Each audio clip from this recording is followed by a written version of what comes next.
It's a beautiful day, mga kamamas, papas, and bebes out there. Thank you so much from the bottom of my heart sa lahat ng mga support na ibinibigay nyo sa small YouTubers like me. Thank you po sa mga thumbs up, subscription, share, comments, and lahat ng mga support na ibinibigay nyo. Well, because of that, alam nyo ba kung saan nagmula ang screen name ko ng Momma Bear? Dahil dyan, meron po akong picture reveal sa inyo. O diba guys, super fluffy ko talaga even before pa, no? Pero mas fluffy talaga ako dati, kaya nagkaroon ako ng screen name na Momma Bear. Well, anyway, dahil ang motto natin dito sa aking channel is sharing is caring. For today, ang ating pong pag-uusapan is how are we going to lose weight? Marami sa atin talagang naghahanap ng mga tips or ideas on how to lose weight, diba? So ngayon, bibigyan ko kayo ng 7 tips para makatulong na magbawas tayo ng timbang. Sabay-sabay tayong magbabawas ng timbang, mga kamamas, mga kabebes out there. So if you found this interesting, I hope you watch the full video.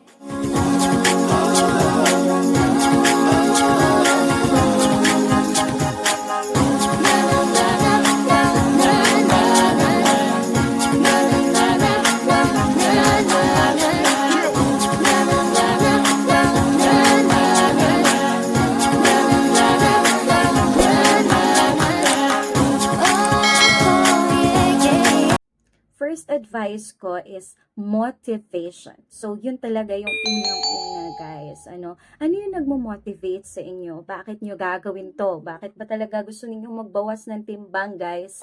Ako kasi, ang motivation ko sa sarili ko is gusto kong makapagsuot ng mga damit na ngayon hindi ko masuot because nga nagiging tayo ng weight. So, yun talaga yung motivation ko. Why gusto kong mag-lose ng weight? Kasi madaming mga styles and trends na mga damit na aminin natin, hindi mag-fit sa atin ng maganda kapag medyo malaki ang size natin, 'di ba? So, yun yung isa sa motivation ko. So, kayo din, isipin ninyo kung ano yung motivation ninyo. Bakit ninyo gagawin itong pagbabawas ng timbang na ito? Are you determined enough talaga na gusto nyong i-push ito until the end? So, yun yung una, guys, motivation.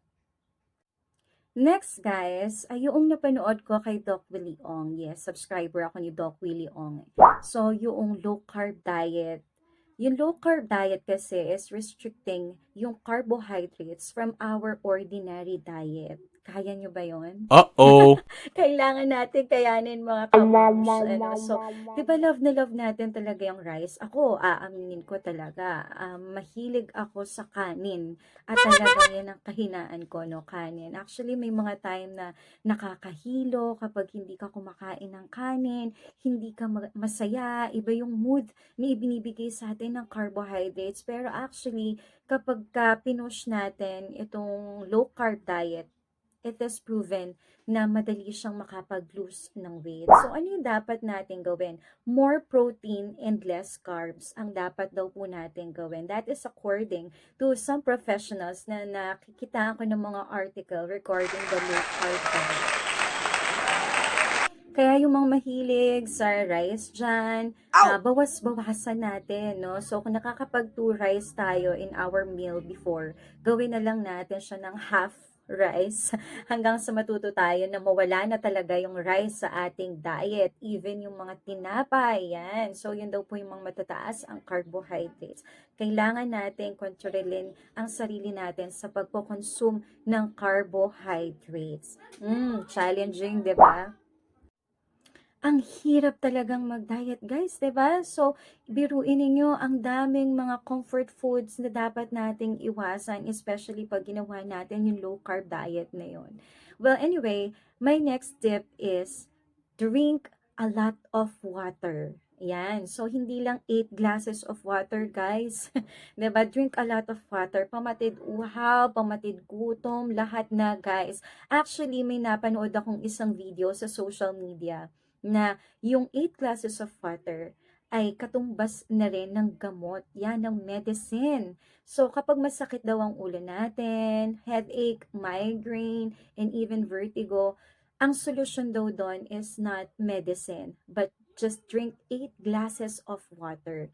And it will help you, no, na mabalik yung energy natin. So, yun daw, guys. Drink a lot of water para maibsan yung gutom natin. Para hindi tayo makaisip na kumain ng kumain ng kumain. Iinom na lang natin ng tubig, guys. So, mag-stock tayo ng madaming tubig sa ating fridge or sa ating table para warm lang yung water natin. Ang next tip ko sa inyo, guys, is toothbrush often.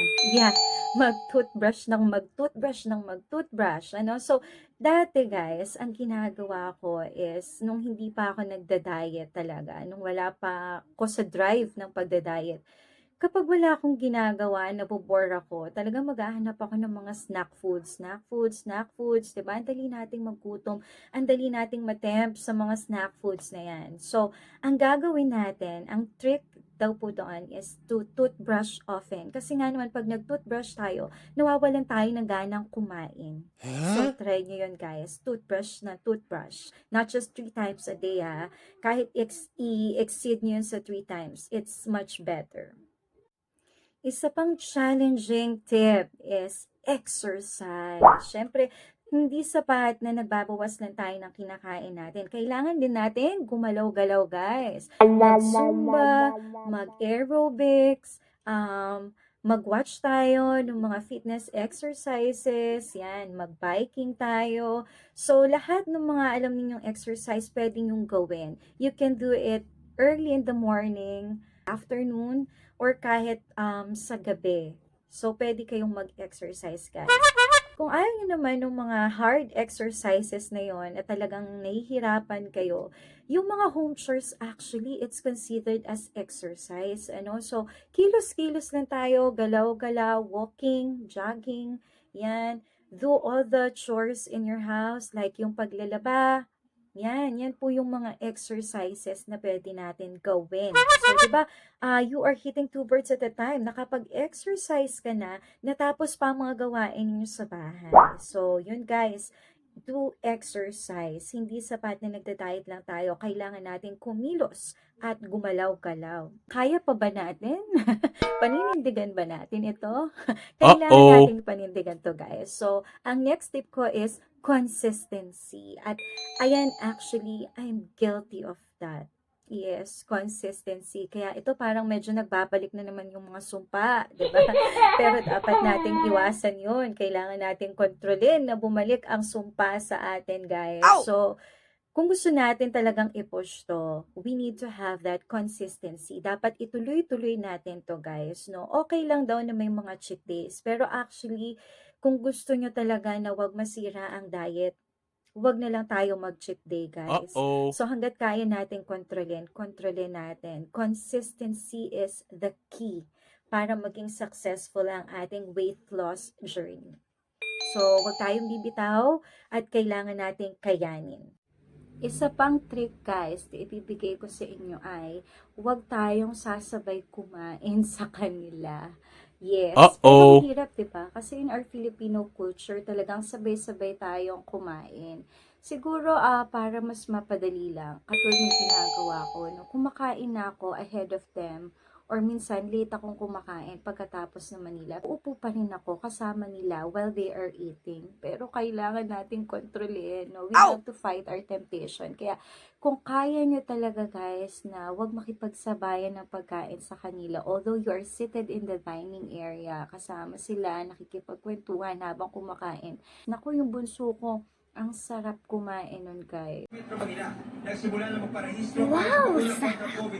Kaya talagang hindi ko siya masyadong tinitignan sa table pag kumakain siya. Para ako, nare-restrict ko pa din yung pagkain ko. Final tip ko sa inyo, guys, is discipline.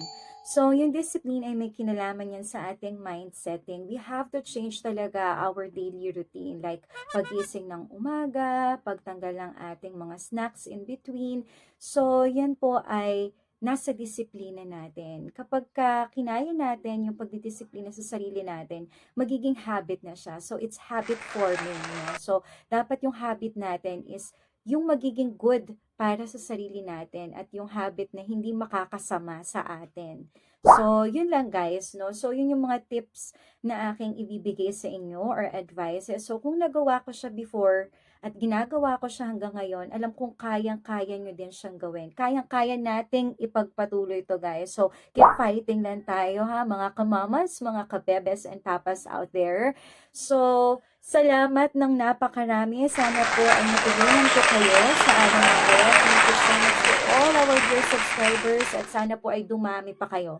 Lagi niyong tatandaan ang ating motto, sharing is caring. Para sa mga bago pa lang sa YouTube channel ko, don't forget to hit like, share, comment, and subscribe. And don't forget to ring the notification bell para updated kayo sa aking mga videos. See you in my next vlog. Bye-bye!